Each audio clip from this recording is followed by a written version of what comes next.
LAVAN stands for Latent Variable Analysis, and it's a latent variable analysis package in R. And it's going to provide us with a consistent framework for CFA, for SEM. You can also use LAVAN for things like path analysis and growth models.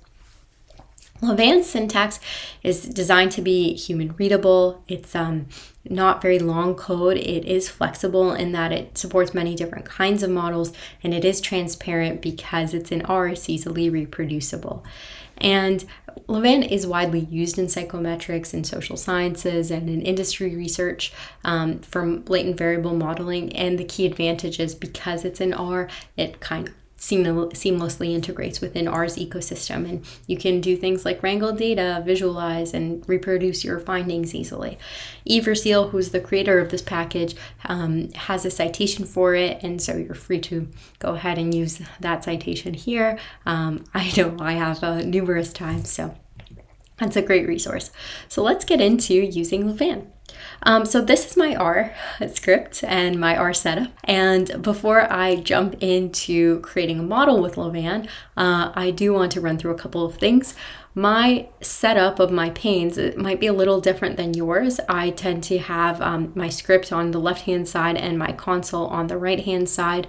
That is for you to be able to easily see access to the two biggest parts of what we're doing in this course, but feel free to use your own setup. That's perfectly fine. If you'd like to switch your setup to match mine, or if you have a different way you'd like to see your R panes be arranged, click on Tools and then Global Options, and then go to Pane Layout, and you can swap your panes as necessary.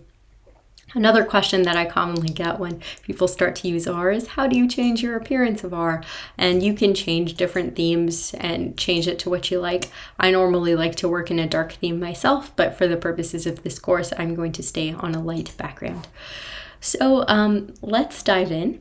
And our goal with this script is really just to specify and fit a simple 3-factor CFA and learn a little bit about R programming along the way. And we're going to start by talking about comments. So anything after a hashtag symbol, and if you're not familiar, this is a hashtag symbol, is commented out. And I encourage you to add comments to scripts. It is excellent practice so you remember what you did. I'm just going to pull this pane so you can see a little bit more here. I have never once regretted adding a comment to R. I have always regretted under commenting. So even if you think something is redundant, comment away. Comment as much as you want and then some. So it's good practice to remember what you did. And if you like, as you're working through these scripts with me and working with them on your own time and adapting them, add additional comments to what I've made here. If you're scared to touch an original script, just make another copy of it and keep adding comments. So definitely the moral of the story is comment as much as you can. So if you have never installed LAVAN before, remove the hashtag sign from line 15 and run line 15. So you can go ahead, remove the hashtag sign and click Command Enter if you have a Mac, or click this Run button. I'm not going to because I already do have LAVAN installed. Alternatively, you can click Install in the Files, Plots, and Packages tab and type in LAVAN and then hit Install. Again, I'm not going to do that because I do have it installed. And then you want to load the package. So just because you've installed the package doesn't mean you have the package available for use. You have to load the package using the library function. The next thing we're going to do is we're going to get a nice clean example data set to practice with. Now this data set is the Holzinger and Swineford data set that's very commonly used for CFA examples, and this is our basic one that we are going to start with. And I think I've done this on purpose so that you can go ahead and kind of map out the stuff that we've run in this tutorial here in this R demo, and then kind of look at other resources and see how that matches up. So let's give it a short name. Let's give this data set a short name because Holzinger-Swineford 1939 is pretty long. You don't have to do this, but I find it's easier to work with data sets when their names are short. And again, I'm just going to show you what I do, and feel free to adapt or take what you want from it as you need. So I'm going to name this data set HS. And then I'm going to peek inside this data set so we know what's inside. So the head function is going to present the first 6 rows of the data. And I'm going to pull the screen a little more to the left so you can see what the head function looks like there. And we can, once we run that, you can see that we have the first 6 lines of or first 6 rows of this data frame. So we have ID, we have a variable called sex, we have age, we have school, we have grade, and we have 9 indicator variables from x1 ranging from x1 to x9. We also have this str function that is kind of handy. It can look into your data frame and look at what sorts of variables live in there. So we have some integer data frames, we have some numbers, and the difference is integers are the whole numbers and numbers have the decimals. And then we also have school, which is a factor with 2 levels. So a factor means that those 2 numbers or 2 levels are labeled. So in this case, we have Grant White and the second school is Pasteur. We aren't dealing with that right now, but we will actually in a later module. So that'll be fun. We can check if there are missing values per column. This is one way to do it, call sums, and notice the capital S in sums. And we have call sums is .na and then HS. There are lots of different ways to do this. This is just one. And we can see that we have nice full data except for grade where we are missing 1 entry. So we don't have to worry about missing values here, and we won't be talking, unfortunately, much about missing values in this course. However, lavaan does run FIML, so you can use that argument, FIML, if you need it. It's not required here for us, and we don't have to worry about missing data for this module or session. So let's go and quickly confirm that columns x1 to x9 exist, and we can pull and use this handy names function to check the exact names of our data frame. And yep, they do. We have x1 all the way through x9, and I'm going to put these items into a vector. So I'm going to put x1 through x9 into a vector, and notice a couple of things here when I'm doing this. I'm using C bracket, and then I have quotations around each item or each column name. I don't have quotations around just one. I don't have quote and then x1, x2, x3, and then end quote. I have x1, end quote, x2, end quote, x3, end quote, and on and on. We can do things here like, I'm going to run this line. We can do things here like look at column means and standard deviations. And again, I've also provided some information about why these functions are set up in this way. And you are free to look through those after the fact if this formatting is confusing to you. But for the sake of just smoothness of the session, I'm just going to show you the output here. But again, please feel free. I've written what I hope are thorough notes on column means and standard deviations here. So we can get column means and standard deviations for our items. And then alternatively, if we don't want the trouble, we can use a function from a different package to do that. So if you don't have the psych package at this point, you can go ahead and uncomment line 89 and then install the package psych. I will not be doing that because I already have it installed, or you can type or go to the packages tab and hit install and type in psych. So you're free to do that and click install. Then of course, once you install it, you have to load it. So click type in library psych, or run that line rather. And then you can type describe and on the data frame. And right away we have means, standard deviations of our variables, medians, and any descriptives that you would like. So this is way easier, I think, than going through all of this code and typing it out manually. But to each their own. Some people like to type out code manually. That is not me though.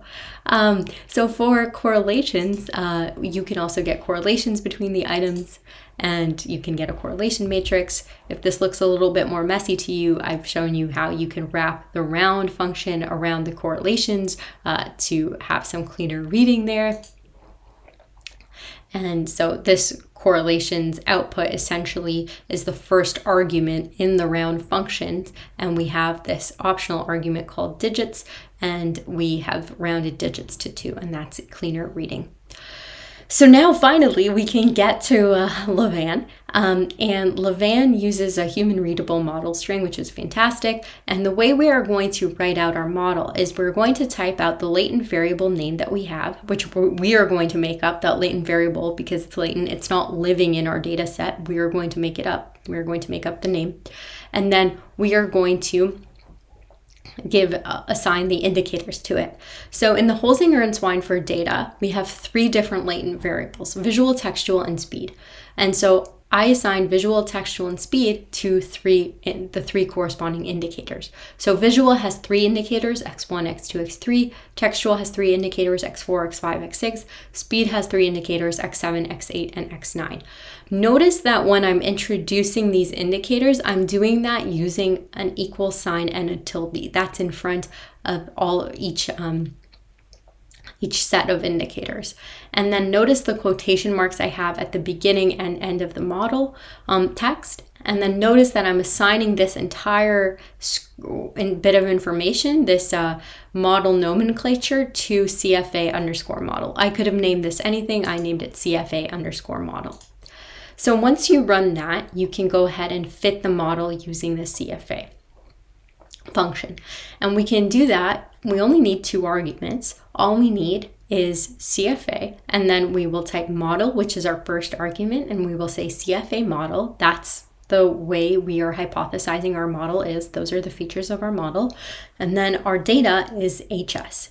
So once we run that, we're saving that to fit underscore 1, and we have our model.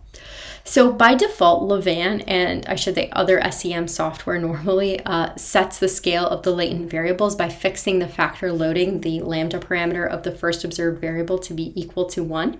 If we want to establish the latent variable scales by fixing the latent variable variances to 1, the model fit will be the same, and I can show you how to do that. All you do is type in std.lv equals true.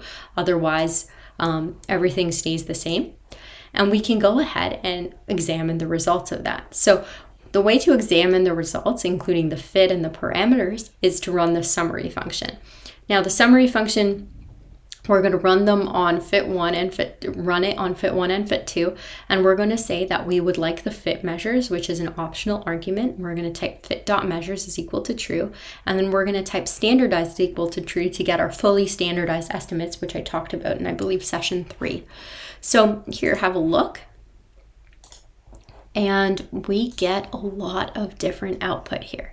So this is our first model, fit 1, and we can see here, this is the fit of our model. We have our CFI, our TLI, our RMSEA, our SRMR.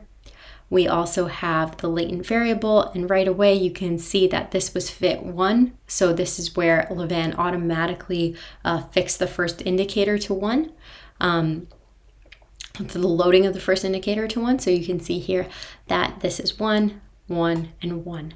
And then the standardized all loading, or standardized all column, that is the fully standardized estimate that you would be reporting. And you can see here there are the variances, the covariances between the latent variables. And then if you keep scrolling, here are the error variances as well. So then if you want to compare that, and we can go ahead and compare with the fit 2, and let's remember a number, we have 0.931 and 0.896 for CFI and TLI. And we want to run, for example, fit 2 now. We can do that.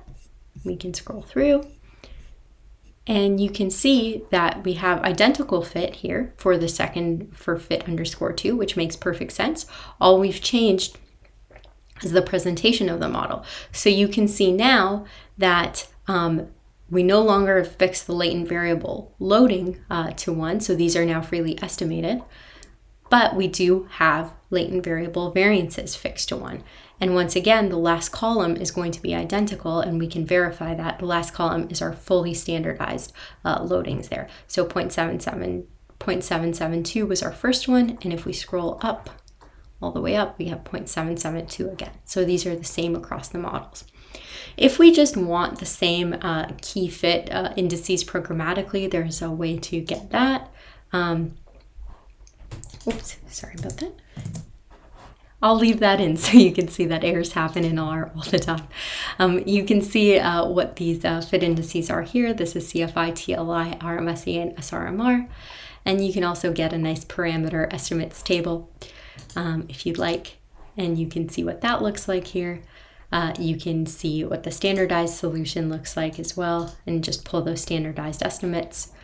And you can check things like, are loadings reasonably small? Some people like to use, or reasonably strong, sorry. Some people like to use a cutoff of 0.3. 0.3 loadings or weaker would indicate that they are not strong loadings, and you might have to rethink your model fit. You might check if fit measures are close to the cutoffs that you've thought about. So here, I don't know, this is a little worrisome. I would say it's on the border here. And here you can see there are a lot of different fit measures that lavaan can calculate for you. And so this is the entire list.